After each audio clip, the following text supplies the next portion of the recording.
Bom, antes de mais nada, eu quero registrar aqui uma cena que eu fiquei muito feliz de ter visto. Quando acaba o jogo e a comissão técnica da Ponte está festejando, alguns jogadores vão lá e abraçam o técnico Nelson Batista. O Nelson é o técnico mais velho em atividade no futebol brasileiro, entre as séries A e B, né? São 40 times. Depois que o Felipão deixou de ser treinador, o Nelson é o mais velho, 74 anos, né? Vai fazer 74 agora, no mês de junho. Tem 73, mas está chegando aos 74 anos. A comissão técnica da Ponte está festejando, alguns jogadores estão festejando junto. E aí eu quero dar relevo, porque a gente critica muito quando o fato merece crítica, e a gente tem que ser muito honesto para elogiar quando o fato merece elogios. O Daniel Paulista foi lá, próximo ao Banco da Ponte, para dar aquele cumprimento de praxe. Opa, beleza, parabéns, tal. Um contente, o outro puto, né? E aí, o Nelsinho tava ali naquela euforia da vitória e tal, e o treinador Daniel Paulista do CRB tentou por 2 ou 3 oportunidades chamar a atenção do Nelsinho, para cumprimentar o Nelsinho. E o Nelsinho não é que não queria olhar, ele achava que era alguém da própria Ponte, porque ele estava de costas. Aí o Daniel Paulista deu praticamente um puxão pelo braço, quase um safanão, e aí o Nelsinho olhou, será que é briga? E era o Daniel Paulista insistindo.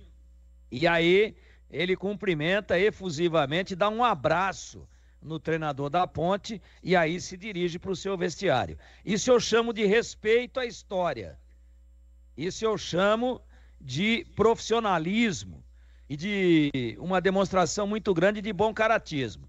Então, meus parabéns para o Daniel Paulista, o treinador de Ribeirão Preto, jogou lá no Botafogo e em outras equipes, que está fazendo um grande trabalho no CRB e que foi prestar uma homenagem, tomou de 4. Poderia ter ido embora de cabeça baixa. Enquanto não deu um abraço no Nelsinho, ele não foi para o seu vestiário.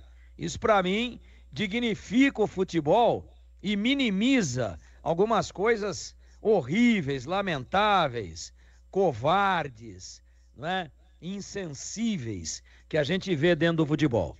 Quero fazer esse registro e já fiz com o maior prazer do mundo. Parabéns ao Daniel Paulista.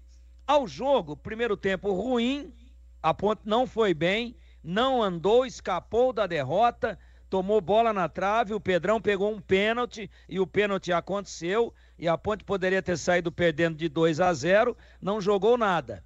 Veio o segundo tempo, o jogo mudou completamente de fisionomia, entrou um cidadão roliço, e eu falo isso carinhosamente, chamado Elvis, fazendo a Ponte jogar em torno dele, dando velocidade ao time, ele também correndo, ele também se movimentando, ele desarmando e ele municiando o ataque. E aí a Ponte foi, fez 1-0, tomou um empate, fez 2-1, tomou um empate, fez 3-2 e no apagar das luzes fez 4-2 num segundo tempo espetacular.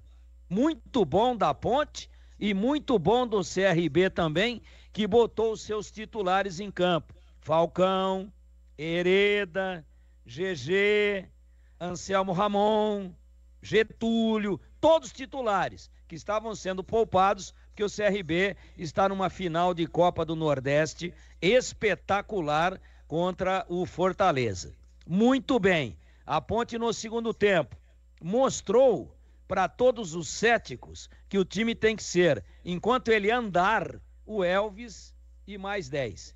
E uma menção honrosa aqui de uma grande atuação também do Matheus Regis, que fez um dos gols, mas que barbarizou, que correu uma barbaridade, começou mal o jogo e no segundo tempo voou. Aliás, no segundo tempo todo mundo na Ponte foi bem e o Nelsinho teve a perspicácia, a sensibilidade de ver que o Zé Mário cansou, que por ali o Hereda estava deitando e rolando, tirou o Zé Mário, botou o Risso, fechou a porta e aí conseguiu dar um refresco para a defesa, bem como quando tirou o Ramon Carvalho e botou o Emerson, que entrou muito bem, fechando e aumentando o poderio de marcação da Ponte no seu setor de meia cancha. Segundo tempo espetacular e, para mim, justa, correta vitória da Ponte, 4-2 para cima do CRB e do Zaço Pinheiro. Público